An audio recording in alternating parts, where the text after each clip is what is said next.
కంటే కూడా తన ప్రియమైన దేవునికి బలులు అర్పిస్తున్నాడు. దేవునికి మహిమ కలుగునుగాక. హల్లెలూయా, హల్లెలూయా. ఈ రాత్రికాల సమయంలో ప్రియమైన దేవుని పిల్లలారా, దేవుని ఏ రీతిగా నువ్వు ప్రేమిస్తున్నావు? ఈ రాత్రికాల సమయంలో దేవుని ఏ రీతిగా నువ్వు స్తుతిస్తున్నావు? నీకు ఇష్టమైన దానిని నెరవేర్చడానికి పరిగెడుతున్నావా? దేవునికి బలి అర్పించడానికి పరిగెడుతున్నావా? ఎదురుగా యేసేపు, ఒక పక్క యేసేపు, ఒక పక్క దేవుడిని యెహోవా. ఒక పక్క లేడనుకున్న యేసేపు కళ్ళ ముందు చూడగలిగిన అవకాశం, రేపో మాపో కన్ను మూయబోతున్నాడు ఇశ్రాయేలు. కానీ ఆ వృద్ధాప్య దశలో, ఆఖరి మజిలీలో, చివరి యాత్రలో, ఇదిగో నా ప్రియ కుమారుని యేసేపు కన్నా నా దేవుడే మిన్నా.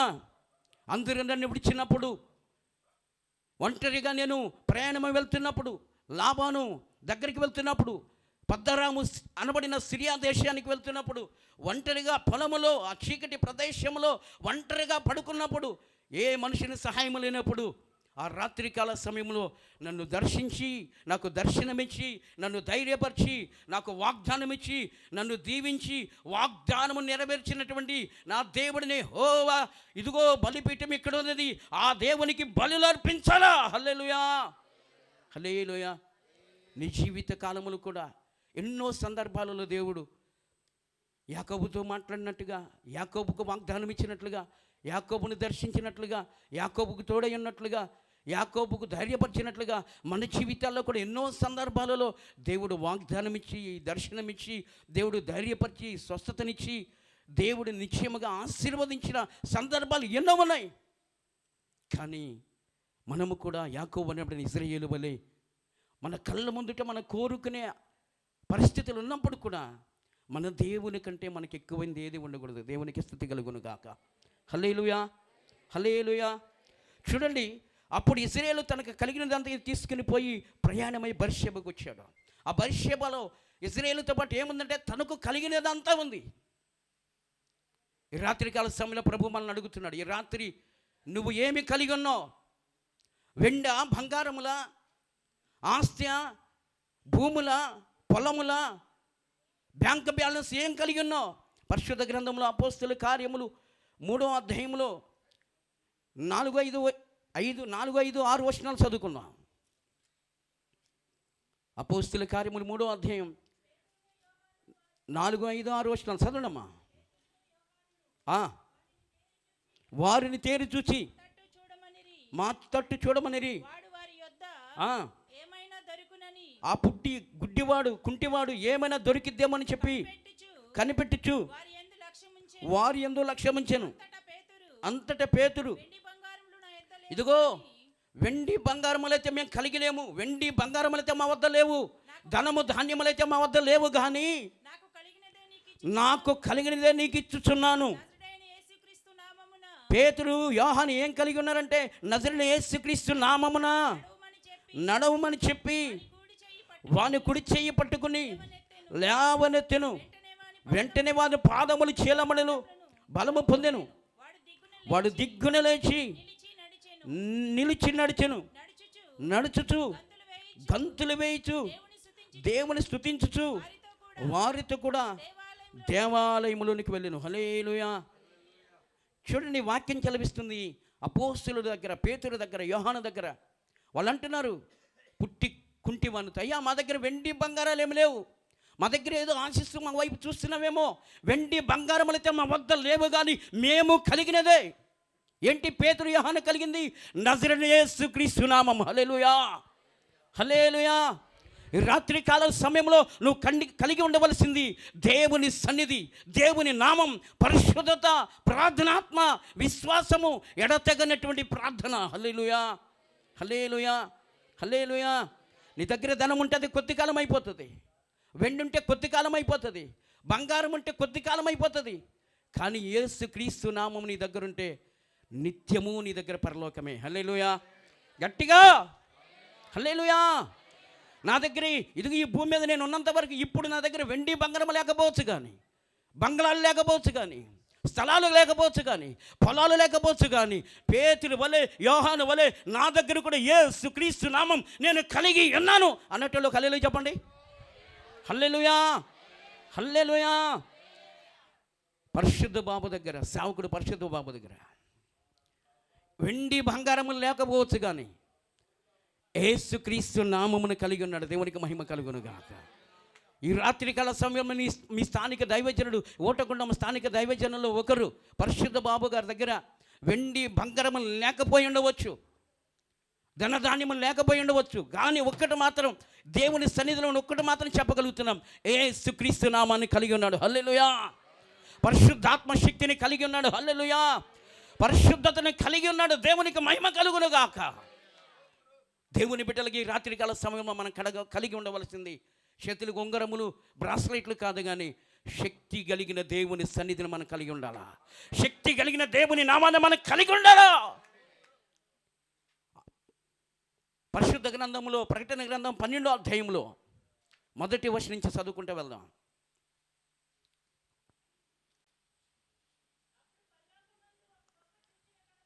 అప్పుడు పరలోకమందు ఒక గొప్ప సూచన కనబడింది. అదేంటంటే ఏంటండి ఎవరిని ధరించుకుంది? వెండి బంగారములు బ్రాస్లెట్లు చైన్లు గాజులు కాదు, సూర్యుని ధరించుకునిన యొక్క స్త్రీ. సూర్యుడు అంటే ఎవరు? మలాకి గ్రంథం చదివిస్తుంది. నీతి సూర్యుడి అనబడిన యేసుక్రీస్తు ప్రభు. హల్లెలూయా. ఈ రాత్రి కాల సమయంలో ఈ 4వ తారీఖున రేపు 5వ తారీఖున ఈ 2 రోజు కూడికలలో మీరు ధరించవలసింది యేసుక్రీస్తు ప్రభునే. హల్లెలూయా. హల్లెలూయా. హల్లెలూయా. ఇంతలో కనబడి అంతలో మాయమైపోయి మన ఇవన్నీ కూడా పంచభూతములు మెక్కటి వేండ్రంతో కాలిపోయే కాలం రాబోతుంది. కానీ నువ్వు ధరించుకున్న యేసునామం, నువ్వు ధరించుకున్న యేసుక్రీస్తు ప్రభుల వారు నిన్ను ప్రతి శ్రమలో నీకు తోడై నేను రక్షించి సియోనుకు చేర్చే వరకు, నూతన యెరూషలేముకు చేర్చే వరకు ఆయన నిన్ను విడువడు, ఎడబాయడు. హల్లెలూయా. కాబట్టి ఆ సంఘం అంట యేసుక్రీస్తు ప్రభు నీతి సూర్యుని ధరించుకుని, చంద్రుడు అంటే కృప, ఆమె కృప మీద నిలబడింది. శిరస్సు మీద 12 నక్షత్రములు అనబడిన అపోస్తుల బోధను ప్రామాణికంగా ధరించింది. ఈరోజు నువ్వు కలిగి ఉండవలసింది యేసుక్రీస్తు ప్రభుని కలిగి ఉండాలా, కృపను కలిగి ఉండాలా, అపోస్తుల బోధను కలిగి ఉండాలా. అప్పుడే నిత్య సియోను రహస్య రాకడలు నీకు అర్హత. ఎప్పుడంటే ఈ 3 అనుభవాలు నువ్వు కలిగి ఉన్నప్పుడు దేవునికి మహిమ కలుగును గాక. హల్లెలూయా. హల్లెలూయా. దేవుళ్ళకి వెళ్ళి యేసు దగ్గరికి వచ్చావు, ఏమొచ్చింది నీకంటే ఒకటే చెప్పండి. ఏది ఉన్నా ఏది లేకపోయినా యేసు నాతో ఉన్నారు. ఏదున్నా ఏది లేకపోయినా యేసు నామం నాతో ఉంది. గట్టిగా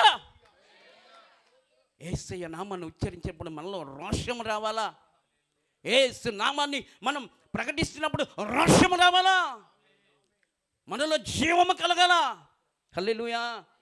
కాబట్టి ప్రియ దేవుని పిల్లరా, అపోస్తులు ఏం పలుకుతున్నారంటే, పేతురే కానీ యోహాను కానీ, మా దగ్గర వెండి బంగారములు అయితే లేవబ్బాయి.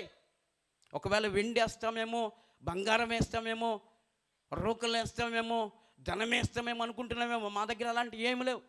అలాంటి బ్యాచ్యమేం కాదు. మా దగ్గర ఏమున్నాయి అంటే మేము కలిగినదే. అదేంటో తెలుసా? యేసుక్రీస్తు అనే నామం. హల్లెలూయా. ఈ నామం ఎంతమందికి కావాలి? హల్లెలూయా చెప్పండి. కొంతమంది ఆలోచిస్తున్నారు, వద్దామా యేసయ్య నామం కావాలా వద్దా? సిస్టర్ గారు ఇప్పుడు సాక్ష్యం చెప్పారు. ఏమీ లేని శూన్య స్థితిలోకి వెళ్ళిపోయారు కుటుంబం. కిరణ్ బాబు గారు, మేరీ జ్యోతి గారా, శూన్య స్థితిలోకి వెళ్ళిపోతే యేసు నామం మరలా సంపూర్ణంగా మార్చింది. దేవునికి మహిమ కలుగును గాక. వాళ్ళు ఇప్పుడు ఏం కలిగి ఉన్నారంటే యేసుక్రీస్తు నామమే. యోబు జీవితంలో పొందుకున్నవన్నీ కోల్పోయాడు. యెహోవా ఇచ్చాడు, యెహోవా తీసుకున్నాడు. కానీ దేవుని నామాన్ని కలిగి ఉన్నవాడు యోబు. హల్లెలూయా. అందుకే 2 ఆశీర్వాదం పొందుకున్నవా భక్తుడే యోబు భక్తుడు. దేవునికి మహిమ కలుగును గాక. హల్లెలూయా. పరిశుద్ధ గ్రంథంలో ప్రకటన గ్రంథం 12వ అధ్యాయం 7వ వచనం. ప్రకటన గ్రంథం 12వ అధ్యాయం 7వ వచనం.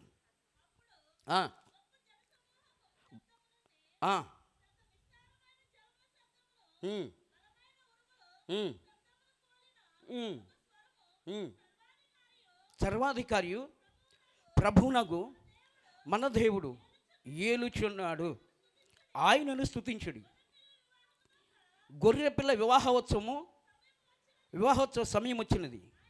ఆయన భార్య తన్ను తాను సిద్ధపరచుకుని ఉన్నది కనుక ఉత్సహించి ఆయనను మహిమపరచమని చెప్పగా వింటిని. మరి ఆమె ధరించుకొనుటకు ప్రకాశములను నిర్మలమును అయిన సన్నపు నార బట్టలు ఆమెకి ఇవ్వబడిన. అవి హల్లెలూయా గొర్రెపిల్ల భార్యకి ఏమున్నాయి? గొర్రెపిల్ల భార్య దగ్గర ఏమున్నాయి అంటే సన్నపు నార వస్త్రాలు ఉన్నాయి. అవి అంట పరిశుద్ధుల నీతి క్రియలు అంట. కాబట్టి పెళ్లి కుమారుడిని యేసు ఎదురు నిలవగలిగింది. ఏముంది ఆమె స్పెషాలిటీ ఏంటిదంటే ఒకటే, పరిశుద్ధుల నీతి క్రియలు ధరించింది. పరిశుద్ధుల నీతి క్రియలు వెంట ఉన్నాయి. పరిశుద్ధుల నీతి క్రియలు ఆమె కలిగి ఉంది. అందుకే ఆమె పెండ్లి కుమార్తెగా మార్చబడింది, గొర్రెపిల్ల భార్యగా మార్చబడింది. దేవునికి మహిమ కలుగును గాక. ఈ రాత్రికాల సమయంలో దేవుని బిడ్డగా నీవు కూడా పరిశుద్ధుల నీతి క్రియలు పొందుకుందువుగాక. అనేక సభలకు వెళ్తున్న నీవు, అనేక వారములు దినములు మందిరానికి వెళ్తున్న నీవు ఏం సంపాదించాలి? వెండి బంగారములు కాదు. ఆస్తులు ఉన్నాయి ఉండకపోని దేవుని స్తోత్రం, ఏదన్నా ఉన్నాయి ఉండకపోని దేవుని స్తోత్రం, నిశ్చయముగా ఖచ్చితంగా నువ్వు పొందుకోవలసింది పరిశుద్ధుల నీతి క్రియలు. హల్లెలూయా. ఏమన్నా నీకు అంటే చెప్పాలి మనం, యేసుక్రీస్తు నామం నాతో ఉంది, యేసుక్రీస్తు ప్రభుల వారు నాతో ఉన్నారు, పరిశుద్ధాత్మ శక్తి నాతో ఉంది, దేవుని సన్నిధి నాతో ఉంది. ఇంకేమున్నాయి? పరిశుద్ధుల నీతి క్రియలు ఉన్నాయి. హల్లెలూయా హల్లెలూయా. నా ప్రభు వచ్చినప్పుడు ఆయన ముందుట నిలబడగలిగిన యోగ్యతను నేను కలిగి ఉన్నా. హల్లెలూయా. కాబట్టి ప్రియమైన దేవుని పిల్లరా, ఇజ్రాయేలు అనబడిన యాకోబు అనబడిన ఇజ్రాయేలు తనకు కలిగిన సమస్తమును వెంట పెట్టుకుని వెళ్తున్నాడంట. ఏముని అని దగ్గర దేవునితో పోరాడి గెలిచిన అనుభవం ఉంది. హల్లెలూయా. కన్నీరు విడిచి దేవుని బ్రతిమలాడుకున్న అనుభవం ఉంది. హల్లెలూయా. నీతి క్రియలు ఆయనతో ఉన్నాయి, దేవునికి మహిమ కలుగునుగాక. పరిశుద్ధుల నీతి క్రియలు ఆయనతో ఉన్నాయి, దేవునికి మహిమ కలుగునుగాక. దేవుని నామం ఆయనతో ఉంది, దేవునికి మహిమ కలుగునుగాక. ఈ అనుభవంలో ఎప్పుడైతే తన వెంట పెట్టుకుని వెళ్ళి బెర్షెబా దగ్గర దేవునికి బలి అర్పించాడో ఆ బలిని దేవుడు అంగీకరించాడు. దేవునికి మహిమ కలుగునుగాక. హల్లెలూయా. ఇద్దరు వ్యక్తులను చూస్తున్నాం, ఒక ఆయన కయ్యూను, ఒక ఆయన ఏబేలు. కయ్యూను దేవునికి బలి అర్పించాడు, కయ్యూను బలి దేవుడు అంగీకరించలేదు. ఏబేలు బలి అర్పించాడు, ఏబేలు బలిని దేవుడు అంగీకరించాడు. ఈ రాత్రికాల సమయంలో మన అనుభవం ఏది? ప్రార్థనకు వస్తున్నాం, వెళ్తున్నాము, కానీ మనం కయ్యూను అనుభవంలో ఉండొద్దు, ఏబేలు అనుభవంలో ఉండాలి. ఒక వ్యక్తి ఉన్నాడు పరిశుద్ధ గ్రంథంలో, అపోస్తుల కార్యములు 8వ అధ్యాయంలో ఆ వ్యక్తిని మనం చూడబోతున్నాం. అపోస్తుల కార్యములు 8వ అధ్యాయము 20వ వచనం నుంచి చదువుకుందాం.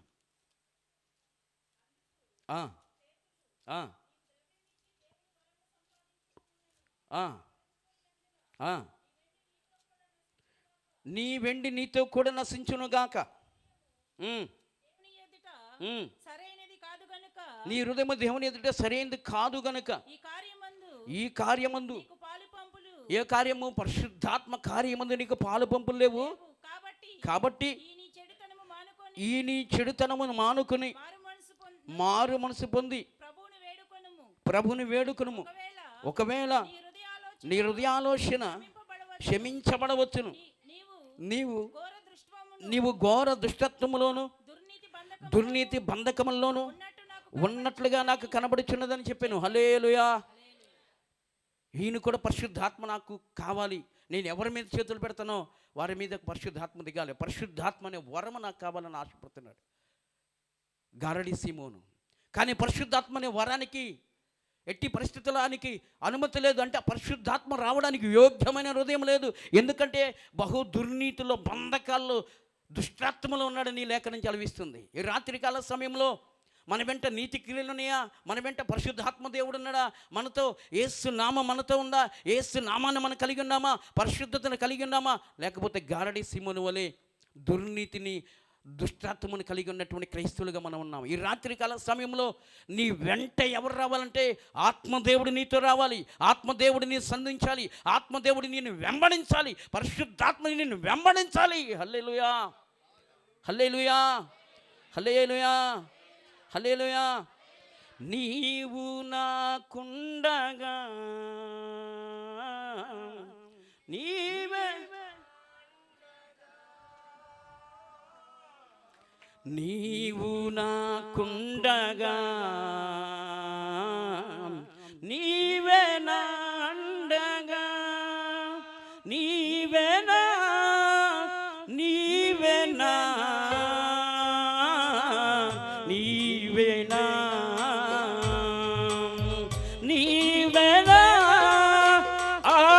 ఆత్మదాహము తీర్చిన నన్ను వెంబడించిన బండవు నీవేనా.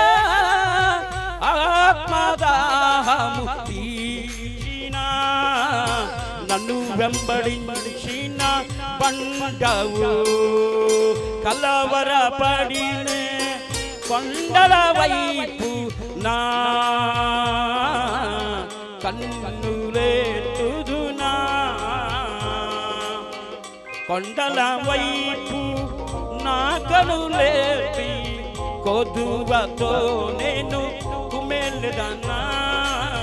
కొదువతో నేను కుమెల్దానా. అందరూ చెప్పకూడదు.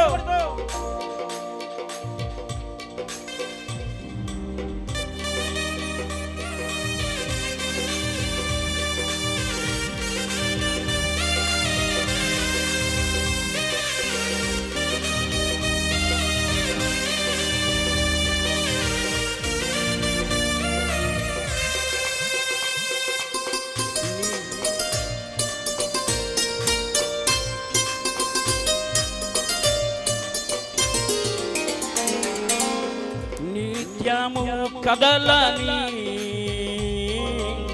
సియోను కొండపై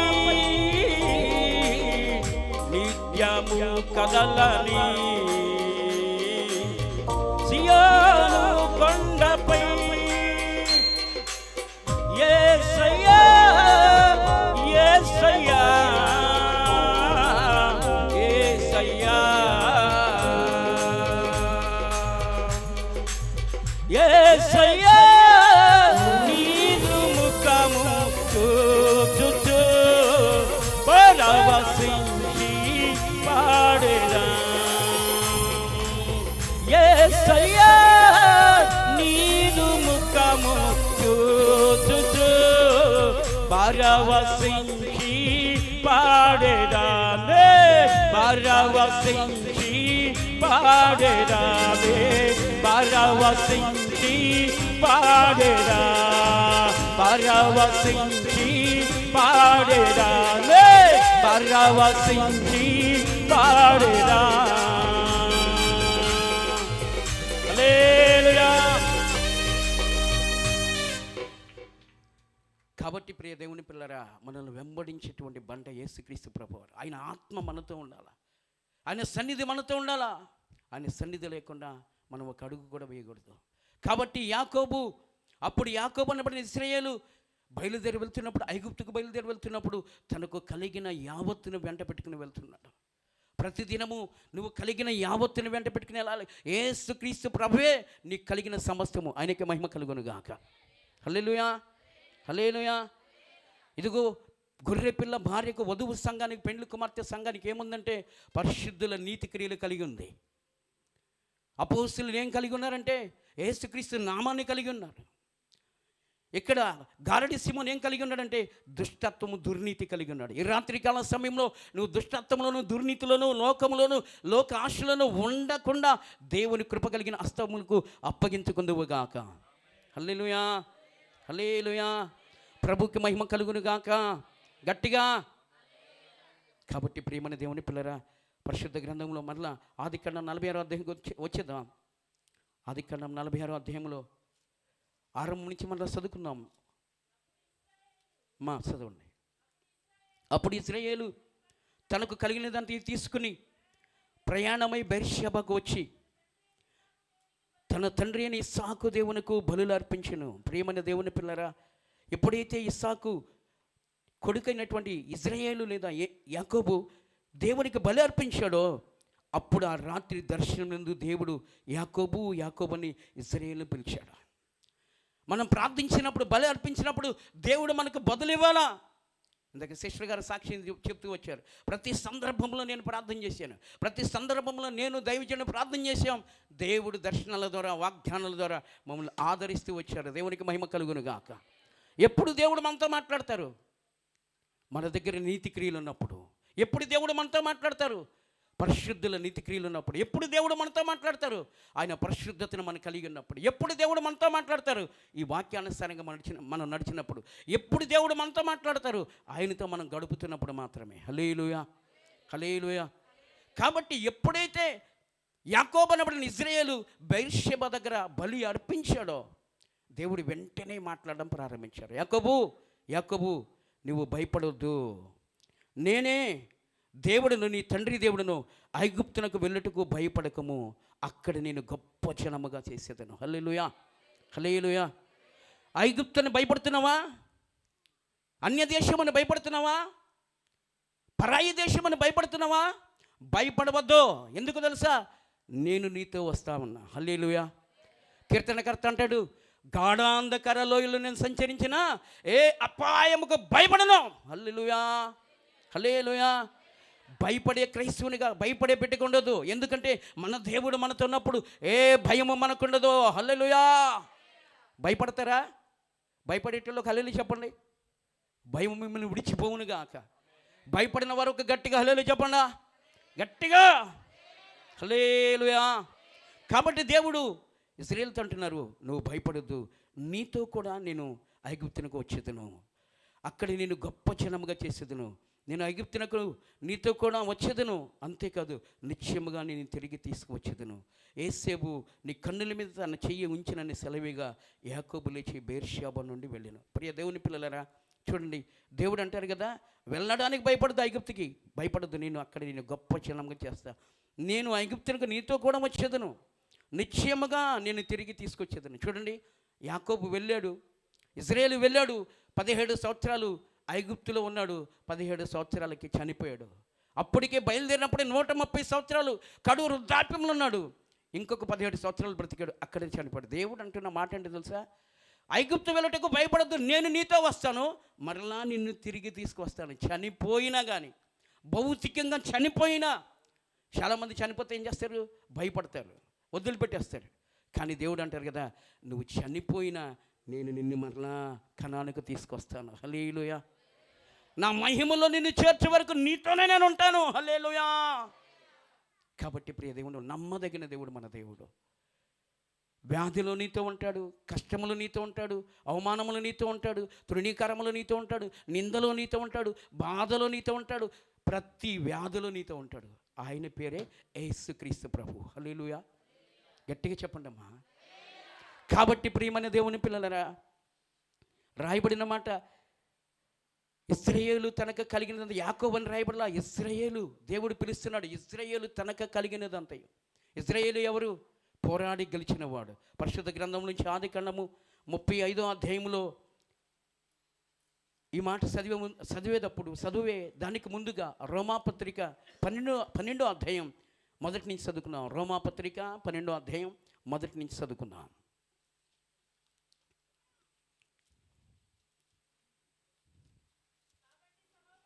కాబట్టి సహోదరులారా, చదవమ్మా. పరిశుద్ధమును దేవునికి అనుకూలమునైన సజీవ యాగముగా మీ శరీరమును ఆయనకు సమర్పించుడి. చూడండి, దేవునికి పరిశుద్ధమైనది, దేవునికి అనుకూలమైన బలి ఏంటిదంటే సజీవ యాగముగా మీ శరీరాన్ని ఆయనకి సమర్పించండి. అయ్యో, నేను యవ్వన ప్రాయములు ఉన్నాను, నా బిడ్డలు యవ్వన ప్రాయములు ఉన్నారు, ఇప్పుడే బాప్తిసం వద్దు, ఇప్పుడే దేవుని సన్నిధికి వద్దు, ఇప్పుడే తీర్మానాలు వద్దు, ఇప్పుడే ఉపవాసం వద్దు. వాళ్ళన్నీ అనుభవించినాక, వృద్ధాప్యంలోకి వచ్చినాక వాళ్ళ ఇష్టమైతే వాళ్ళు బాప్తిసం తీసుకుంటారు, వాళ్ళకి ఇష్టమైతే దేవుని సన్నిధికి వస్తారు. అప్పుడు వారికి లోకంలో బ్రతుకు అని చెప్పి తల్లిదండ్రులుగా మీరు ఉండొద్దు. దేవునికి అనుకూలం ఏంటో తెలుసా? నీవు మందిరములో రావడం దేవునికి అనుకూలం కాదు. మందిరములకు రావడము దేనికి యుక్తమైనది కాదు. అదొక్కటే కాదు, దేవుని సన్నిధికి నువ్వు రావడంతో దేవుడు సంతోషపడ్డా. కానీ దేవునికి అనుకూలమైనది మా చదువమ్మా ఆరంభం నుంచి. సహోదరులారా, పరిశుద్ధము దేవునికి ఏం కోరుకుంటున్నాడు దేవుడు తెలుసా? దేవుడు పరిశుద్ధమైన దేవుడు. హల్లెలూయా. ఆయన జనులు కూడా పరిశుద్ధంగా ఉండాలని ఆయన కోరుకుంటున్నాడు. పరిశుద్ధత లేకుండా దేవుని ఎవ్వరు కూడా చూడలేరు. ఇక్కడ కూడిన మిమ్మల్ని గురించి దేవుడు ఆశపడుతున్నది, మీరు పరిశుద్ధముగా ఉండాలా. హల్లెలూయా. ఇంకా పరిశుద్ధమును దేవునికి అనుకూలమైన సజీవ యాగముగా మీ శరీరములు ఆయనకు సమర్పించుకునడని దేవుని వాత్సల్యతను బట్టి మిమ్మల్ని బ్రతిమలాడుకున్నాను. దేవుడు ఏం ఆశపడుతున్నాడంటే సజీవ యాగముగా మీ శరీరములు ఆయనకు బలియాగంగా సమర్పించబడాలా. హల్లెలూయా, హల్లెలూయా. మీ శరీరములు దేవుని సన్నిధిలో విరగాలి, నలగాలి. ఏదో పండుకుని ప్రభా నా ప్రార్థన ఆలకించండి ప్రభా, ఇదిగో నా మొర ఆలకించండి ప్రభా, అలవాటైన భక్తి కాదు. కానీ సజీవ యాగముగా ఎప్పుడైతే నీ శరీరము దేవుని సన్నిధానంలో నలుగుతూ విరిగి నలిగిన హృదయంలోంచి ఎప్పుడైతే కన్నీటితో నువ్వు ప్రార్థన చేయని ఆరంభిస్తావో దేవునికి అది అనుకూలము, సజీవమైన యాగముగా ఉంది. దేవునికి మహిమ కలుగునుగాక. నీ ఒంట్లో బలము తగ్గకముందే, నీ శరీరంలో శక్తి సన్నగిలకముందే దేవుని ఎదుట నిన్ను నువ్వు సమర్పించుకుని ఎప్పుడైతే నీ శరీరము బలిపీఠం మీద పెట్టి కన్నీరు విడుస్తావో, ఎప్పుడైతే నీ హృదయం నలిగిద్దో, ఎప్పుడైతే నీ హృదయం విరిగిద్దో, ఎప్పుడైతే నీ శరీరం నలిగిద్దో దేవుడు అట్టి శరీరాన్ని, అట్టి హృదయాన్ని అలక్ష్యం చేయడం. ఎన్నో సందర్భాల్లో దైవజనులు ప్రార్థన చేశారు, దైవజనురాలు ప్రార్థన చేసింది. వెంటనే దేవుడి సమాధానం ఇవ్వడానికి కారణం ఏంటంటే వారి శరీరాలు దేవుని సన్నిధిలో నలిగిపోయాయి. దేవునికి మహిమ కలుగును గాక. హల్లెలూయా, హల్లెలూయా, హల్లెలూయా. కాబట్టి ప్రియ దేవుని పిల్లలు, దేవుని సన్నిధులకు రాగానే ఆయన నాతో మాట్లాడాలి, ఆయన ఆశీర్వదించాలి, నేను అడిగిన దానికి సమాధానం చెప్పాలి. పరిశుద్ధమును అనుకూలమైన నీ శరీరమును సజీవ యాగముగా బలిపీఠం మీద పెట్టు.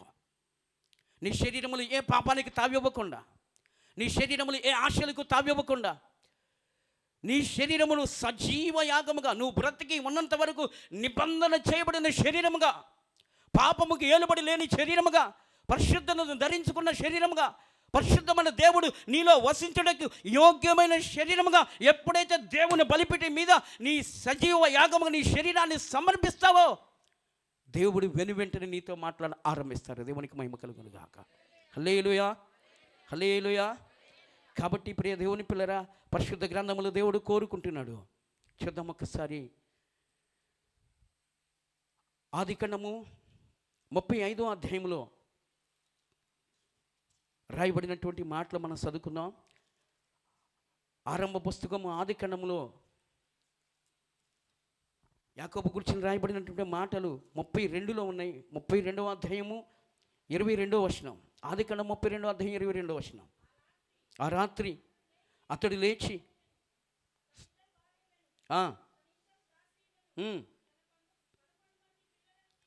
తీసుకొని ఎబ్బోకరేవు దాటిపోయాను. యాకోబు వారిని తీసుకొని ఆ ఏరు దాటించి తనకు కలిగినదంతా పంపివేశాను. చూడండి, యాకోబు తనకు కలిగింది పంపేశాడు, ఇజ్రాయేలు తనకు కలిగింది దేవుని బలిపీఠం దగ్గర తీసుకొచ్చాడు. హల్లెలూయా. యాకోబు కలిగి ఉన్నది వదిలేసింది ఏంటిది? మోసగానితనం, అబద్ధాల అనుభవం. యాకోబు ఏం చేశాడంటే వదిలిపెట్టేశాడు. దేవుని సన్నిధికి వస్తున్నప్పుడు ఎబ్బోకరేవు దాటిన తర్వాత దేవుని పాదములు ఎంచుకున్నప్పుడు తనకు కలిగింది దేవునికి అక్కరలేనిది, పాపమును వదిలేశాడు, అబద్ధమును వదిలేశాడు, మోసగానితనాన్ని వదిలేశాడు. కానీ ఇదే యాకోబు ఇజ్రాయేలుగా మార్చబడిన తర్వాత తనకున్నదంతా బెర్షెబ బలిపీఠం దగ్గర తీసుకొచ్చాడు. దేవునికి మహిమ కలుగును గాక. హల్లెలూయా. యాకోబు మోసగాడు, యాకోబు అబద్ధాల కోరు, యాకోబు మోసగించినవాడు, కానీ ఇజ్రాయేలు పోరాడి గెలిచినవాడు. హల్లెలూయా.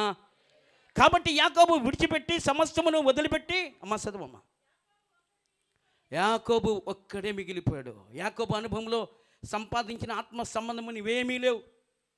కాబట్టి తనకున్నవన్నీ వదిలిపెట్టి యాకోబు ఒక్కడే మిగిలిపోయాడు.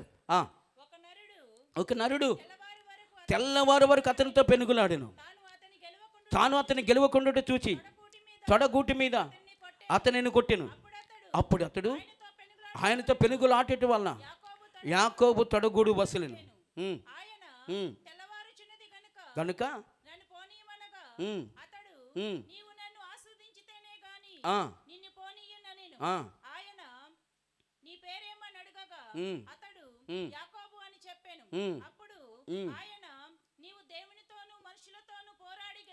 పోరాడి గెలిచితివి గనుక ఇక మీదట నీ పేరు ఇజ్రాయేలే గాని యాకోబు అనబడదనెను. హల్లెలూయా, హల్లెలూయా, హల్లెలూయా.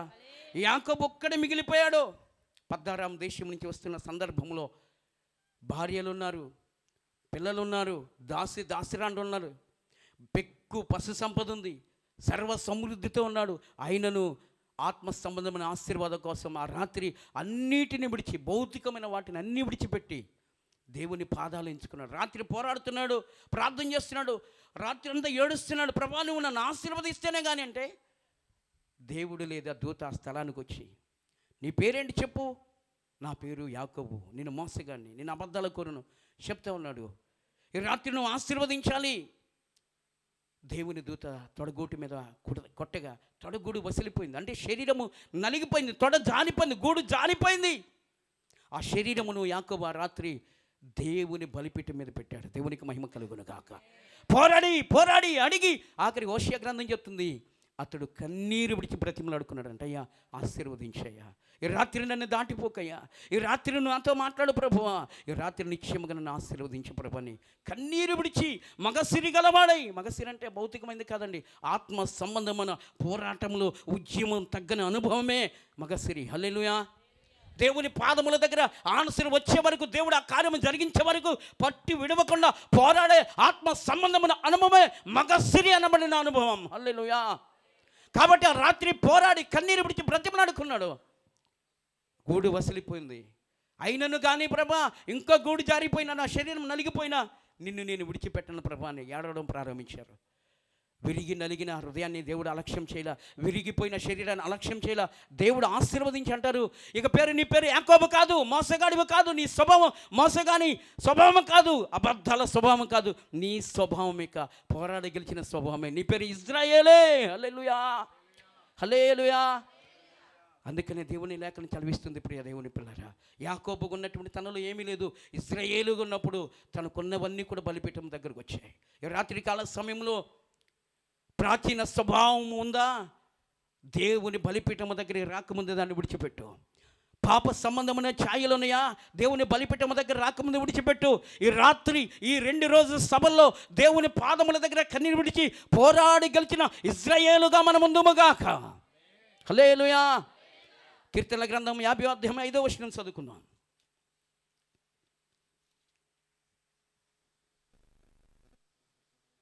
కీర్తనల గ్రంథం 50వ అధ్యాయం 5వ వచనం.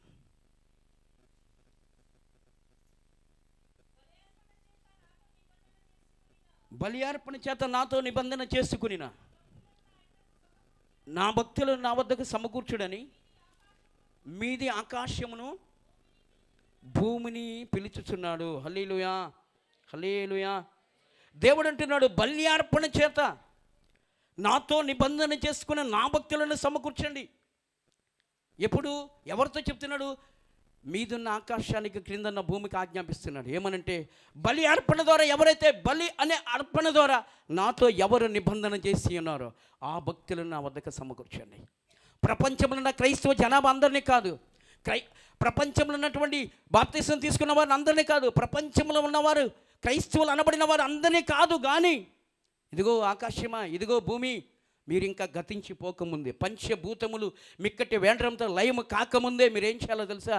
బలి అర్పణ ద్వారా నాతో ఎవరు నిబంధన చేసుకున్నారో వాళ్ళని నా ఎదుట సమకూర్చండి, నేను వారికి న్యాయం చేయబోతున్నా. హల్లెలూయా, హల్లెలూయా. రాత్రి దేవుడు నిన్ను ఎలా ఆశపడుతున్నాడంటే క్రైస్తవునిగా ఉండడానికి కాదు, బలి అనే అర్పణ ద్వారా ఆయనతో నిబంధన చేసిన వ్యక్తిగానే ఉండాలి. యాకోబు జీవితంలో తన కుమారుడు ఎదురుగా కనపడుతున్నప్పుడు కూడా, చూడ ఆశపడుతున్నప్పుడు కూడా, ఇంతే చాలా ఆయన చూసి నేను చనిపోదాం అనుకుంటున్నప్పుడు కూడా నిబంధనల బావి దగ్గరికి, ప్రమాణాల బావి దగ్గరికి వెళ్ళి దేవునికి బలి అర్పించిన తరువాతనే ఆయన తన కుమారుడు దగ్గరికి తిరిగి వెళ్ళాడు. దేవునికి స్తుతి కలుగును గాక. హల్లెలూయా, హల్లెలూయా. పరిశుద్ధ గ్రంథంలో కీర్తన గ్రంథం 50వ అధ్యాయంలో 3 రకాల గుంపుల ప్రజలు కనబడుతున్నారు. ఒకటి, దేవునితో బలి అర్పణ చేసిన ఆయన భక్తులు కనబడుతున్నారు. 7వ వచనంలో ఆయన జనులు కనబడుతున్నారు. చదువమ్మా. 7వ వచనం. నా జనులారా నేను మాట్లాడబోచున్నాను, ఆలకించుడి. ఒకటి, బలి అర్పణ ద్వారా ఆయనతో నిబంధన చేసిన భక్తులు, మొదటి గుంపు. రెండవది ఆయన జనులు. మూడవది 16వ వచనం, భక్తిహీనులతో దేవుడు ఇట్లు చలవిస్తున్నా. అంటే 3 రకాల ప్రజలు కనబడుతున్నారు. ఒకటి, బలి అర్పణ ద్వారా ఆయనతో నిబంధన చేసిన భక్తుల గుంపు. రెండవది ఆయన జనులు. మూడవది భక్తిహీనులు. అంటే ఏంటి? అన్య జనాంగం కాదు, భక్తి లోపించిన ప్రజలు, భక్తిహీనత కలిగిన ప్రజలు, భక్తిహీనులు. అంతా కూడా క్రైస్తవులే, అంతా కూడా దేవుని బిడ్డలే. కానీ 3 రకాల గుంపుల్లో దేవుడు ఎవరిని మొదట కోరుకుంటున్నాడంటే, బలి అనే అర్పణ చేత నాతో ఎవరు నిబంధన చేశారో వారిని సమకూర్చు. మీది ఆకాశమా, క్రిందన్న భూమి, ఇంకా శ్రమకాలం రాకముందే, ఇంకా భూమి గతించబడకముందే, ఇంకా ఆకాశము కాల్చబడకముందే, ఇంకా భయంకరమైన 7 ఏళ్ళు శ్రమకాలం భూమి మీదకి రాకముందే నా భక్తులైన వారిని నాకు సమకూరిస్తే నేను వారికి న్యాయం చేయబోతున్నాను. హల్లెలూయా, హల్లెలూయా. ప్రభునామానికి మహిమ కలుగునుగాక. హల్లెలూయా. చూడండి ప్రియ దేవుని పిల్లరా, కొత్త సంవత్సరం వస్తే నిబంధనలు ఎన్నో. ప్రభా, నేను ప్రతి రోజు వాక్యం చదువుకుంటాను ప్రభా, ప్రతిసారి నీ సన్నిధిని ఆరాధిస్తాను ప్రభా, ప్రతిరోజు నీ సన్నిధిలో గడుపుతాను ప్రభా. ఇన్ని సంవత్సరాలు నేను సరిగా నీతో గడపలేకపోయాను, ఎక్కడైనా నేను ప్రార్థన చేస్తాను ప్రభా, క్రమం తప్పకుండా బైబిల్ చదువుతాను ప్రభా. ఎన్నో నిబంధనలు, కొన్ని దినాలు చదువుతాం, కొన్ని దినాలు ప్రార్థన చేస్తాను. కొంతకాలం అయిపోయిన తర్వాత ఆ బైబిల్ అక్కడే ఉంటుంది, ఆ ప్రార్థన ఆరంభం ఆగిపోతూ ఉంటుంది. ఇది నిబంధన కాదు, నిబంధన నుంచి తొలగిపోయిన అనుభవం. దేవుడు కోరుకుంటున్నది సజీవ యాగముగా నువ్వు బ్రతికి ఉన్నంత వరకు దేవునితో నీకున్న నిబంధన స్థిరంగానే కొనసాగబడాలా. హల్లెలూయా, హల్లెలూయా. ఒక దినమున ఒక భక్తుడిని దేవుడు పరిశోధిస్తున్నాడు. నిండు వృద్ధాప్యం వచ్చినాక ఒక కుమారుడు పుట్టాడు కదా, కుమారుని ప్రేమిస్తున్నాడా, నన్ను ప్రేమిస్తున్నాడా? ఎందుకంటే అతడు నాతో నిబంధన చేసినవాడు. దేవుడిని యెహోవా ఆశీర్వదించితే తప్ప నీ దగ్గర నూలు పోగైన చెప్పులు వారైనా నేను పుచ్చుకొనని తీసుకొనని చెయ్యెత్తి ప్రమాణం చేసిన భక్తుడిన. కాబట్టి నిబంధనలు ఉంటాడా, నిబంధన నుంచి జారిపోతాడని దేవుడు పరిశోధించడం ప్రారంభించాడు. నిండు వృద్ధాప్యంలో కొడుకు పుట్టాడు, కొడుకుతో చాలా స్నేహంగా ఉంటున్నాడు. కాబట్టి ఇప్పుడు నన్ను ప్రేమిస్తాడా, కొడుకుని ప్రేమిస్తాడా?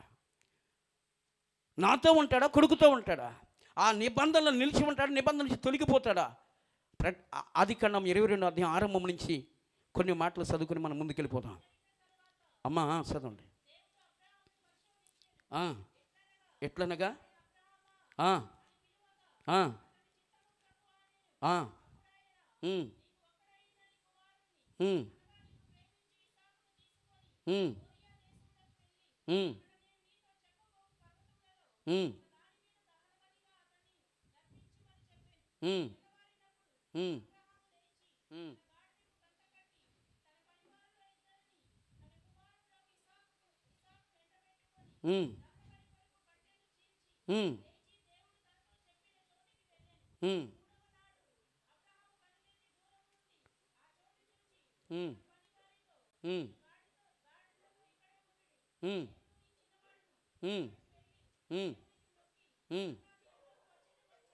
చెప్పి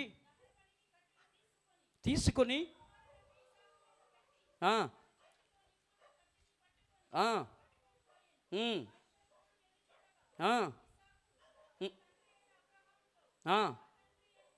నా తండ్రి అని పిలిచాడు.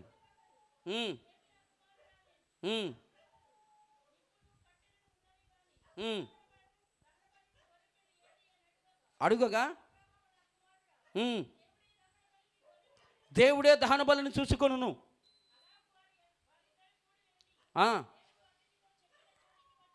వచ్చినప్పుడు కట్టి పేర్చి ఆ బలిపీఠం మీద బంధించి పెట్టాడంటే ప్రియ దేవుని పిల్లలు చదవమ్మా.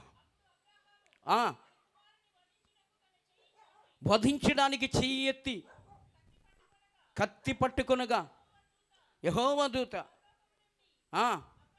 అబ్రహామా అబ్రహామా ఆ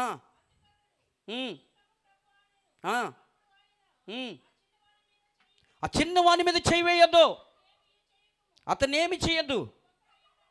నీకొక్కడైనటువంటి నీ కుమారుని బలి ఇయ్యడానికి వెలి తీయలేదు గనుక నీవు నిత్యంగా దేవునికి భయపడేవాడవని, దేవుని ప్రేమించేవాడవని, దేవుని నిబంధనలు నిలిచి ఉన్నవాడవని నేను తెలుసుకున్నాను. హల్లెలూయా, హల్లెలూయా. నిబంధన చేసిన భక్తుల అనుభవం ఎలా ఉందో చూడండి. చెయ్యి ఎత్తి ప్రమాణం చేశాడు యాకోబు దేవుడిని యెహోవాతో. దేవుడు పరిశోధించాడు, పరీక్షించాడు, ఎలా ఉంది ఈయన అనుభవం. నాకన్నా ఎక్కువగా ఏకైక కుమారుని ప్రేమిస్తున్నాడేమో. పరీక్షించి పరిశోధించి మొదలుపెట్టినప్పుడు, ఇదిగో నేను చూపించు పర్వతం మీదకి తీసుకెళ్ళి నీ కొడుకును దహన బలిగా అర్పించు. ఏ తండ్రి హృదయం అన్న పగిలిపోతుంది. లేక ఒక కొడుకే, ఇంకెవరు లేరు. కాబట్టి ప్రియ దేవుని పిల్లరా, కొడుకుని ఎండబెట్టుకు వెళ్ళిపోయాడు, పర్వతం మీద తీసుకెళ్ళాడు, కట్టెలను పేర్చాడు. కొడుకు అడుగుతున్నాడు, నాన్న అన్నీ ఉన్నాయి, దహన బలి పశువేది? దేవుడే చూసుకుంటాడులే. తన చేతులతో పెంచిన కొడుకుని బంధించి బలిపీఠం మీద పెట్టి కత్తి ఎత్తాడు నరకడానికి. అబ్రహాము ఎవరు? దేవుని దూత ఏమని చెప్తున్నారు? దేవుడు ఏమని సాక్ష్యం ఇస్తున్నాడు? అబ్రహామా, ఇందు మూలంగా నేను తెలుసుకున్నదేమనగా, నువ్వు దేవునికి భయపడేవాడవని, నిబంధనలు నిలిచి ఉన్నవాడవని నేను ఎరిగినాను. చిన్నవాడిని ఏమి చేయొద్దు. హల్లెలూయా, హల్లెలూయా. ప్రభు పరిశుద్ధ నామానికి మహిమ కలుగునుగాక. ఇంకొక సందర్భం చెప్పి నేను త్వరగా వాక్యం ముగించే ప్రయత్నం చేస్తా. చూద్దాం. న్యాయాధిపతుల గ్రంథం 11వ అధ్యాయం. న్యాయాధిపతుల గ్రంథం 11వ అధ్యాయంలో రాయబడిన మాటలు మనం చదువుకుందాం. 30వ వచనం నుంచి చదువుకుంటూ వెళ్దాం. అప్పుడు యెఫ్తా యెహోవాకు మొక్కుకున్నాడు, ఎట్లనగా నీవు నా చేతికి అమ్మోనీయులను నిశ్చయముగా అప్పగించిన యెడల నేను అమ్మోనీయుల యొద్ద నుండి క్షేమముగా తిరిగి వచ్చినప్పుడు నన్ను ఎదుర్కొనుటకు నా ఇంటి ద్వారము నుండి బయలుదేరి వచ్చినదేదో అది యెహోవాకు ప్రతిష్ఠితమగును, మరియు దహన బలిగా దాన్ని అర్పించేదను. అప్పుడు యెఫ్తా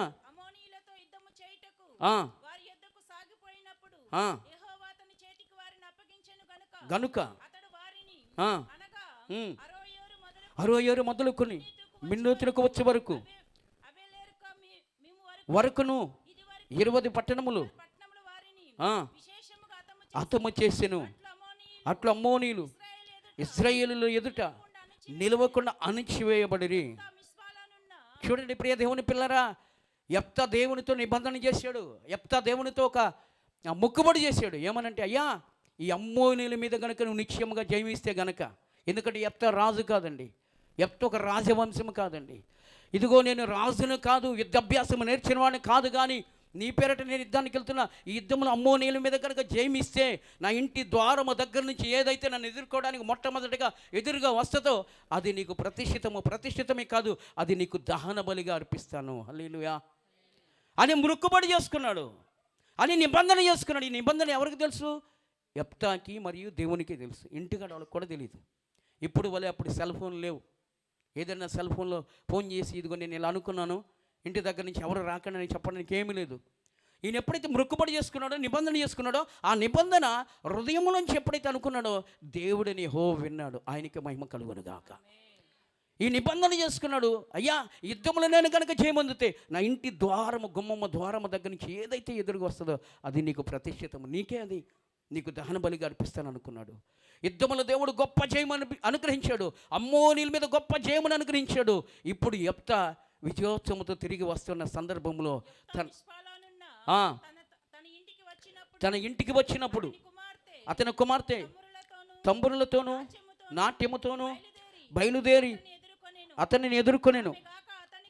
ఆమె గాక అతనికి మగ సంతానమే కానీ ఆడు సంతానమే కానీ లేదు. కాబట్టి అతడు ఆమెను చూసి తన బట్టలను చింపుకొని, అయ్యో నా కుమారి, నన్ను బహుగా కృంగదీసితివి, నీవు నన్ను తల్లడింప చేయబడి ఒకటివై ఉన్నావు. నేను యెహోవాకు మాట ఇచ్చినాను గనుక వెనుతీయలేననగా. హల్లెలూయా. ఎప్పుడైతే యుద్ధములు చేయముందు ఇంటికి వెళ్తున్నాడో యెఫ్తా కూతురు ఎదురుగా వెళ్తూ ఉంది. నా తండ్రి యుద్ధములు చేయముందాడు, గెలిచాడు, నా తండ్రికి విజయం వచ్చింది, కాబట్టి నా తండ్రి అధిపతిగా రాజుగున్నాడు.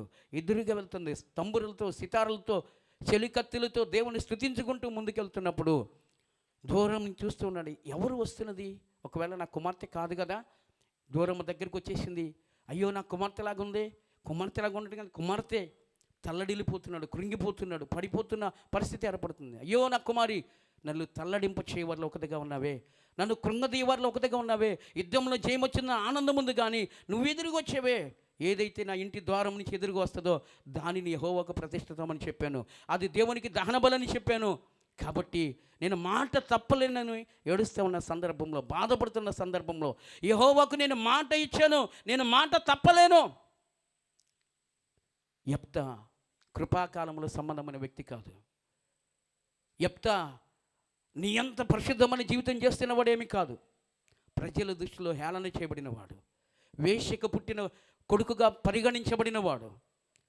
అలాంటి యెఫ్తా దేవునికి ఇచ్చిన మొక్కుబడి విషయంలో కరెక్ట్గా నిలబడుతున్నాడు. దేవునికి మహిమ కలుగును గాక.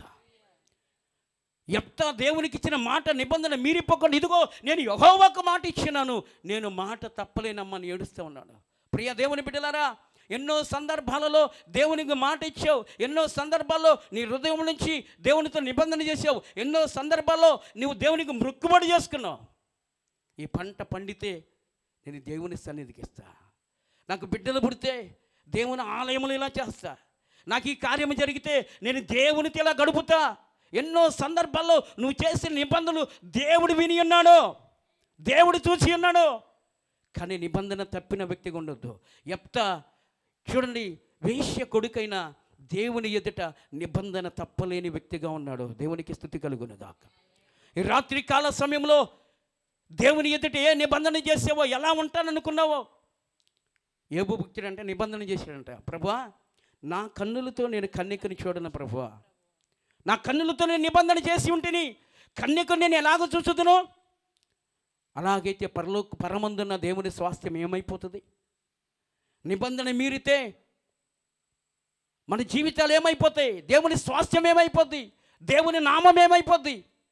యెఫ్తా లాంటి ఒక బలహీనుడే దేవుని ఎదుట నిబంధన నిలిచిన వ్యక్తిగా ఉంటే, ఎన్నో సందర్భాల్లో దేవుని సన్నిధానంలో గడుపుతున్న నీవు, దేవుని సన్నిధానంలో ఎదుగుతున్న నీవు నిబంధన విషయంలో తొట్టిల్లిపోయే వ్యక్తిగా ఉండక, ఈ దినమున నిబంధనలో సరిగా నిలబడే వ్యక్తిగా దేవుడు అట్టి కృప నీ మీద విడుదల చేయునుగాక. హల్లెలూయా.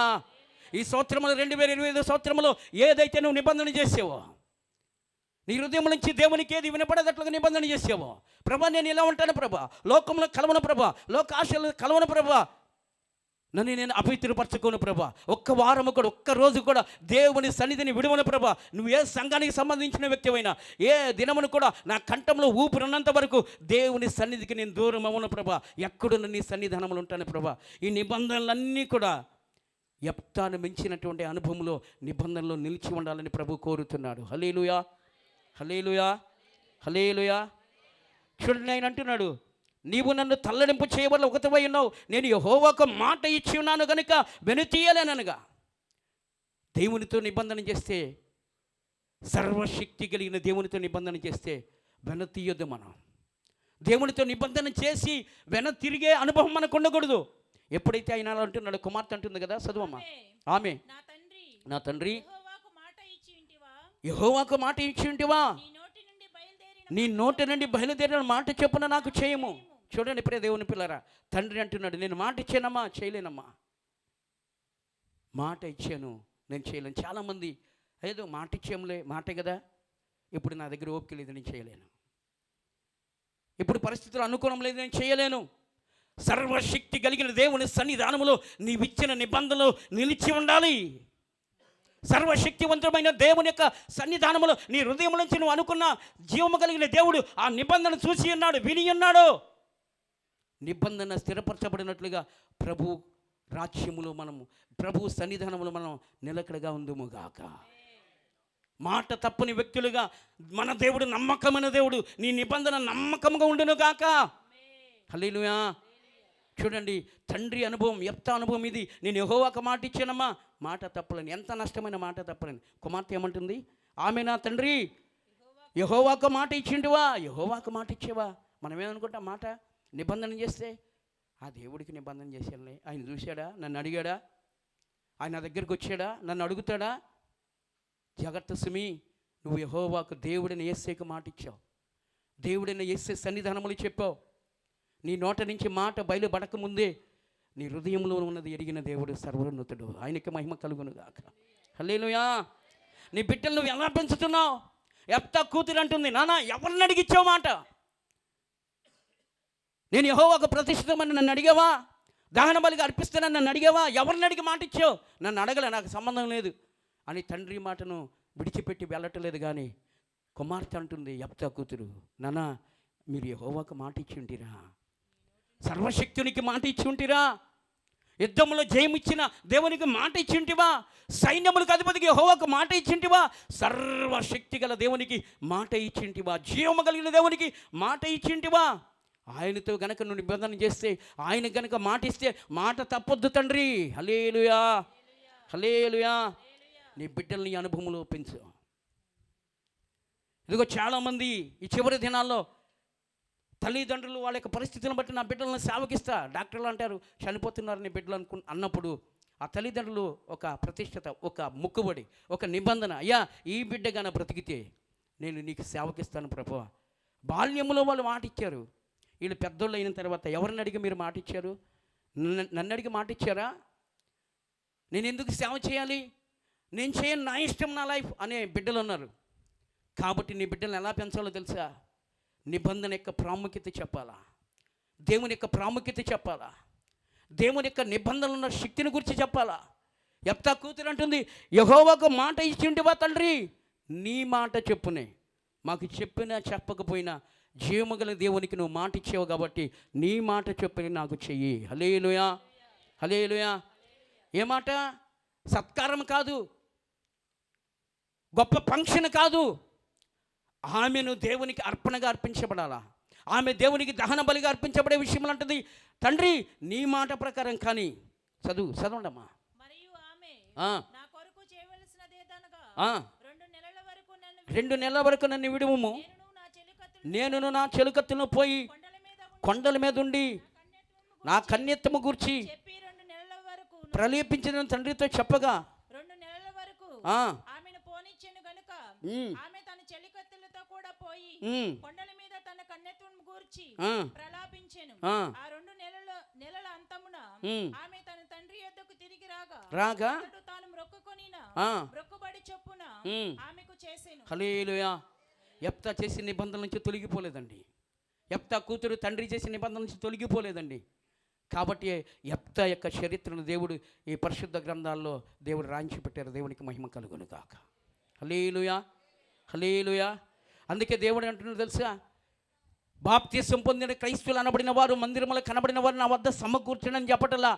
ఎవరైతే బలి అర్పణ ద్వారా నాతో నిబంధన చేశారో, యెఫ్తా లాంటి నిబంధన, అబ్రహాము లాంటి నిబంధన, అంతకు మించిన అపోస్తలు లాంటి నిబంధన ఎవరైతే బలి అర్పణతో నాతో నిబంధన చేశారో అట్టి నా భక్తులను నా ఎదుట సమకూర్చని మీది ఆకాశమును భూమిని దేవుడు పిలుస్తా ఉన్నాడు. ఆయన పరిశుద్ధ నామానికి మహిమ కలుగును గాక.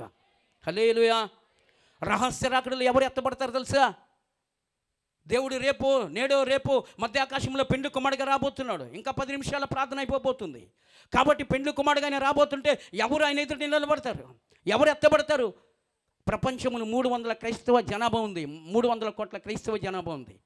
ఈ క్రైస్తవ జనాభా అంతా రహస్య రాకడలు ఎత్తబడలేదు. కానీ ఈ క్రైస్తవులందరూ రహస్య రాకలు కొనుక్కోబడలేరు. కానీ ఎవరైతే దేవునితో బలి అనే అర్పణ ద్వారా నిబంధన చేసి నిబంధన నిలిచి ఉన్నారో అట్టి పరిశుద్ధులు శ్రమకాలం రాకముందే, భూమి ఆకాశములు గతించిపోకముందే, పంచభూతములు మిక్కటి వేండ్రంతో కాలిపోకముందే దేవుడు అట్టి వారిని శ్రమకాలం చూడకుండా ఆయన మహిమ ఎదుట నిలబెట్టుకోబోతున్న దేవునికి మహిమ కలుగును గాక.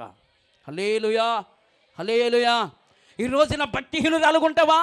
ఈ రోజున భక్తిహీనుడుగా ఉంటావా? ఆయన జనాంగంగా ఉంటావా? ఆయన ప్రియమైన భక్తునిగా ఉంటావా? ఆయన సమకూర్చడానికి ఎదురుపడుతున్నాడే. ఇదిగో ఆకాశము నువ్వు గతించిపోకముందే, భూమి ఇంకా నువ్వు కాల్చబడకముందే, గతించకముందే నా నిబంధన బలి అర్పణ ద్వారా ఎవరైతే నాతో నిబంధన చేసి నిబంధన నిలిచి ఉన్నారో ఆ భక్తులను నా ఎదుట సమకూర్చు. భూమి మీద 7 శ్రమకాలం రాకముందే ఆ భక్తులు నా ఎదుట సమకూర్చు. మధ్య ఆకాశంలో సమకూర్చండి. నేను వారికి న్యాయం చేయబోతున్నా, వారికి నేను న్యాయం తీర్చబోతున్నా. భూమి మీద ఉన్నప్పుడు వాళ్ళకి న్యాయం దొరకలే. భూమి మీద ఉన్నప్పుడు వాళ్ళు సుఖస్థితిలో లేడు. భూమి మీద ఉన్నప్పుడు వాళ్ళు నలిగిపోయారు. భూమి మీద ఉన్నప్పుడు వాళ్ళు నాశితం చేయడానికి ప్రయాసపడ్డారు. భూమి మీద ఉన్నప్పుడు ఎన్ని శ్రమలైనా, కష్టమైన, వ్యాధైనా, బాధైనా, శ్రమలైనా, తృణీకరాలైనా భరించారు. కాబట్టి అప్పుడు భూమి మీద వాళ్ళకి న్యాయం దక్కలేదు. కానీ ఇప్పుడు నా మహిమ ఎదుట నిలబెట్టు నేను వాళ్ళకి న్యాయం చేయబోతున్నా. హల్లెలూయా, హల్లెలూయా.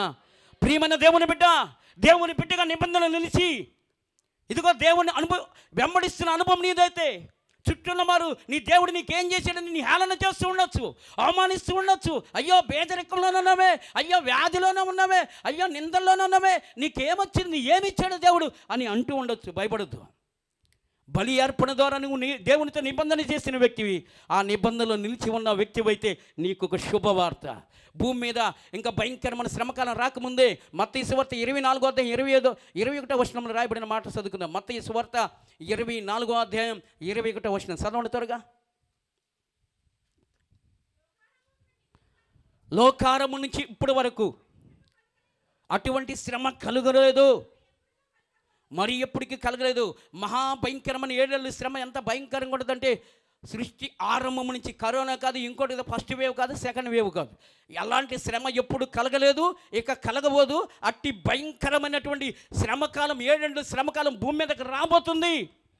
ఈ శ్రమలలో మనం ఉండకుండా ఉండాలంటే, ఈ శ్రమలలో మనం పడిపోకుండా ఉండాలంటే, భయంకరమైనటువంటి శ్రమకాలం మనల్ని ఆవరించక ముందే, 7 ముద్రలు విప్పబడక ముందే, 7 బోర్లు ఊదబడక ముందే, 7 పాత్రలు ఉగ్రత పాత్రలు భూమి మీద పోయబడక ముందే శ్రమకాలములకు వెళ్లకుండా ఉండాలంటే నీ జీవితాంతం ఎలా ఉండాలో తెలుసా?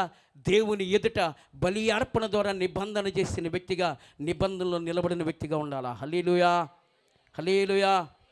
ఈ లోకమును నీకు ఏది లభ్యమైనా, ఏది లభ్యం కాకపోయినా, ఏది దొరికినా, ఏది దొరకపోయినా, ఏది వచ్చినా, ఏది రాకపోయినా, ఏది కలిగి ఉన్న, ఏది కలిగి లేకపోయినా, ఒక్కటి గుర్తుపెట్టుకో, నిబంధనలో నిలిచిన వ్యక్తివైతే దేవుని రాజ్యము నీదే. హల్లెలూయా, హల్లెలూయా. ఆ మహిమ కలిగిన సియోను నీదే. హల్లెలూయా. ఆ నిత్య సియోను నీదే. హల్లెలూయా. అందుకే దేవుడు ఎవరిని చూడాలని ఆశపడుతున్నాడు? ప్రపంచంలో ఉన్న భక్తులైన వారు, ప్రపంచంలో ఉన్న క్రైస్తవులు అనబడిన వారే కాదు, బలి అనే అర్పణ ద్వారా ఎవరైతే నా నిబంధనలో నిలిచి ఉంటారో ఆ భక్తులైన వారిని నా ఎదుట సమకూర్చండి. వారే నాకు సమమైన పెండ్లి కుమార్తె, వారే జోడి అనే నాకు సమమైనటువంటి పెండ్లి కుమార్తె, వాళ్ళే మహిమ కలిగిన పెండ్లి కుమార్తె. వారిని నేను నా సింహాసనం మీద కూర్చోబెట్టుకోబోతున్నా. హల్లెలూయా, హల్లెలూయా. ప్రభువా ప్రభు అని పిలిచిన ప్రతివాడు, ఆ భక్తిహీనుడైన వాడు దేవుని రాజ్యంలో కనబడలేడు. కానీ బలి అర్పణ ద్వారా ఎవరు నిబంధన చేశారో ఆ నిబంధన చేసిన భక్తులు దేవుని రాజ్యములు కనబడబోతున్నారు. హల్లెలూయా, హల్లెలూయా, హల్లెలూయా. కాబట్టి ప్రియమైన దేవుని పిల్లరా, 3 గుంపులు ప్రజలు ఉన్నారు.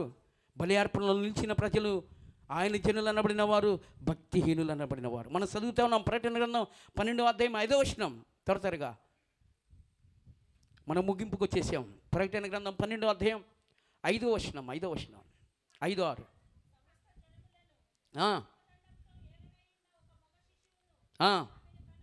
ఆమె కనగా ఆమె శిష్యువు దేవుని వద్దకును ఆయన సింహాసనం వద్దకును కొనుపోబడిను.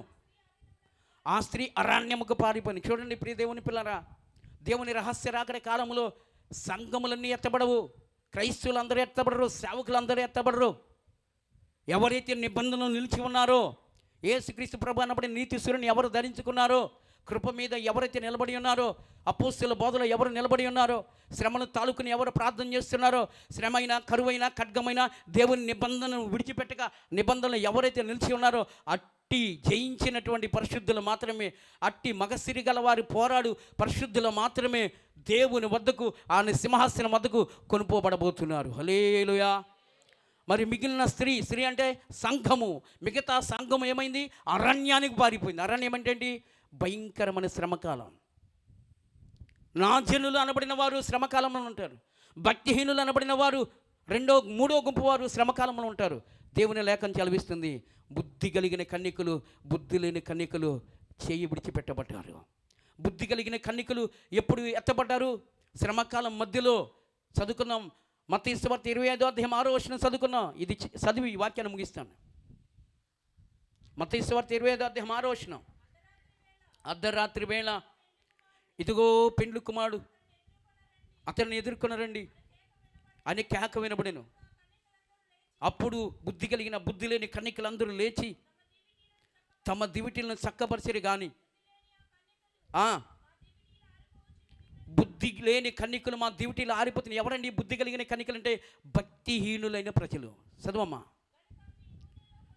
కనుక మీ నూనెలో కొంచెము మాకియ్యమని బుద్ధిగల వారిని అడిగిరి. బుద్ధిగల కన్యకులు, మాకు మీకు ఇది చాలదేమో, అమ్మవారి దగ్గరికి వెళ్ళి కొనుక్కోండి.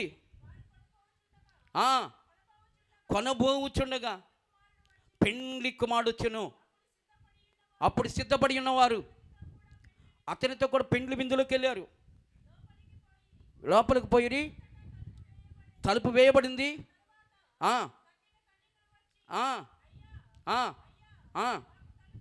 అయ్యా అయ్యా మాకు తలుపు తీయమని ఆయన అంటున్నాడు, మిమ్మల్ని ఎప్పుడు నేను ఎరగను, మీతో నిశ్చయముగా చెప్పుచున్నాను. హల్లెలూయా. 3 గుంపులు ప్రజలు మనకు కనబడుతున్నారు. మొదటగా ఎత్తబడిన మగ శిశువే, జయించిన పరిశుద్ధులు. ఎత్తబడిన మగ శిశువే, దేవుని వద్దకు అని సింహాసనం వద్దకు కొనుపోబడిన మగ శిశువే, నిబంధనలో బలి అర్పణ ద్వారా నిబంధనలో నిలిచి ఉన్నటువంటి పరిశుద్ధులు. వారే వధువు సంఘం, వారే పెండ్లి కుమార్తె సంఘం, వాళ్ళే జ్యేష్ఠుల సంఘము. హల్లెలూయా. వారే దేవునికి ప్రథమ ఫలములు. హల్లెలూయా. మరి నా జనులని దేవుడు ఎవరి గురించి చెప్తున్నాడు? బుద్ధి కలిగిన కన్యకులు. వాళ్ళు దేవుని యొక్క రాజ్యములో ఆ యొక్క రహస్యరాకలు కొనుపోబడలేదు, కానీ భయంకరమైన అరణ్యానికి పారిపోయారు. అంటే శ్రమకాలానికి అనుమతించబడ్డారు. శ్రమకాలం 7 ఏళ్ళు భయంకరమైన శ్రమకాలంలో మొదటి 3.5 సంవత్సర కాలం గతించిపోయేటప్పటికీ వాళ్ళు వధించబడ్డారు. శ్రమకాలపు హతసాక్షులుగా మార్చబడ్డారు. దేవుడు మరలా శ్రమకాలం మధ్యలోకి ఆకాశంకి వచ్చి ఈ యొక్క జనులు అనబడిన బుద్ధి కలిగిన కన్యకులను ఆయన తీసుకుని వెళ్ళిపోయాడు. మరి భక్తిహీనులు అనబడిన ప్రజలు ఎత్తబడలేదు, తీసుకుని వెళ్ళబడలేదు, శ్రమకాలంలో తీసుకుని వెళ్ళబడలేదు. ఆ భయంకరమైన 7 ఏళ్ళు శ్రమకాలం మధ్యలో కూడా కొనుపోబడలేదు, కానీ పూర్తిగా చేయి విడిచిపెట్టబడిన భక్తిహీనమైన ప్రజలు. వారు అంత్యక్రీస్తు యొక్క ప్రతిమకు, అంత్యక్రీస్తు యొక్క ముద్రలో పాలిభాగస్తులు. 666 ముద్ర వేయించుకోవడానికి వాళ్ళు సంసిద్ధులుగా ఉన్నారు. ప్రియ దేవుని బిడ్డలారా, ఈ రాత్రికాల సమయంలో దేవుడు మనతో మాట్లాడుతున్నాడు. అప్పుడు యాకోబు, అప్పుడు ఇశ్రాయేలు తనకు కలిగినదంతా తీసుకుని తనకిష్టమైన కుమారుని చూడడానికి కానీ త్వరపడలేదు, కానీ కుటుంబ సభ్యుల మాట విని ముందుకు వెళ్ళడానికి త్వరపడలేదు. కానీ ఒంటరిగా ఉన్నప్పుడు ఏ దేవుడు దర్శనమిచ్చి మాట్లాడాడో, ఒంటరిగా ఉన్నప్పుడు ఏ దేవుడు ఆశీర్వదిస్తానని వాగ్దానం ఇచ్చాడో, ఒంటరిగా ఉన్నప్పుడు ఏ దేవుడైతే తోడుగా నిలిచాడో ఆ దేవుని ఎదుట ప్రమాణం చేశాడు. ఆ దేవుని దగ్గరికి వెళ్ళి, ఆ దేవుని యొక్క బలిపీఠం దగ్గరికి వెళ్ళి తన ప్రియమైన కుమారుడి కంటే కూడా దేవుని యొక్క సన్నిధానాన్ని కోరుకున్నారు. దేవుడిని యెహోవా ఎదుట బెర్షెబాకెళ్ళి బలిపీఠం దగ్గర దేవునికి బలులు అర్పించాడు. దేవునికి మహిమ కలుగునుగాక. ఈ లోకంలో నువ్వు ప్రేమిస్తున్నది ఎంతోమంది ఉండొచ్చు, ఎవరు రక్త సంబంధులు ఉండొచ్చు, కుటుంబస్తులు ఉండొచ్చు, వెండి బంగారములు కావచ్చు, నీ ప్రాణమే కావచ్చు. ఆయన శిష్యుడు అనబడిన వాడు తనను తాను ఉపేక్షించుకుని సిలువనెత్తుకుని ఆయన వెంబడిస్తేనే, ఆ బలి అర్పణలు నిలిచి ఉంటేనే దేవుని వధువు సంఘంగా మార్చబడతాం. ఈ రాత్రికాల సమయంలో తీర్మానం చెయ్యి. నిబంధనలు నిలిచి ఉంటాను ప్రభా, ఎన్నో నిబంధనలు చేశాను ప్రభా, నిబంధన నుంచి తొలగిపోయిన ప్రభా, ఎన్నో తీర్మానాలు చేశాను ప్రభా, తీర్మానం నుంచి తొలగిపోయిన ప్రభా, ప్రార్థన చేస్తానన్నాను ప్రభా, ప్రార్థన చేయలేక తొలగిపోయిన ప్రభా, వాక్యం చదువుతానన్నాను ప్రభా, చదవలేకపోతున్నాను ప్రభా, నీ మందిరంలో ప్రతినిత్యం ఉంటానని వాగ్దానం ఇచ్చాను, ప్రమాణం చేశాను ప్రభా, ఉండలేకపోతున్నాను ప్రభా, కన్నీరు విడుస్తాను, ఉపవాసం ఉంటాను, ప్రతి సంఘ ప్రార్థన నేను ఉంటానని ఇదిగో తీర్మానం చేశాను ప్రభా, మురుక్కుబడి చేసుకున్నాను ప్రభా, ఉండలేకపోతున్నాను ప్రభువా. నీకన్నా ఎక్కువగా లోకములో కనబడుతున్న వాటిని ప్రేమిస్తున్నాను ప్రభా, నీకన్నా ఎక్కువగా కుటుంబస్తులను ప్రేమిస్తున్నాను ప్రభా, నీకన్నా ఎక్కువగా లోక సంబంధమైన వాటిని ప్రేమిస్తున్నాను ప్రభా. ఈ రాత్రి తీర్మానం చేయి. నీ కష్టములో, నీ వ్యాధులో, నీ రోగములో, నీ తృణీకారములో, నీ అవమానములో ఏ మనుషుడు నిలవకపోయినా నిన్ను ప్రేమించి నీకోసం కల్వరి శిలువలో మరణించిన యేసుక్రీస్తు ప్రభుల వారు ఎప్పుడు రోగువై ఉన్నావో అప్పుడల్లా వైద్యుడికి వచ్చి నిన్ను ముడతా ఉన్నాడు. ఎప్పుడు బలహీనపరచబడ్డావో ఆ బలహీనతలు ఆయన బలముగా నిలిచాడు. ఈ రాత్రికాల సమయంలో అట్టి దేవుని దూరం పెడతావా? అట్టి దేవుని నిబంధనలు నిలవకుండా దూరం అయిపోతావా? ఈ రాత్రి తీర్మానం చేయి. ప్రభా, నా శ్రమలో తోడైన దేవుడు నువ్వే ప్రభువా, నీవే నాకు కావాలి ప్రభా, నీ సన్నిధి నాకు కావాలి ప్రభా. తరగని ఆనందముతో విడువని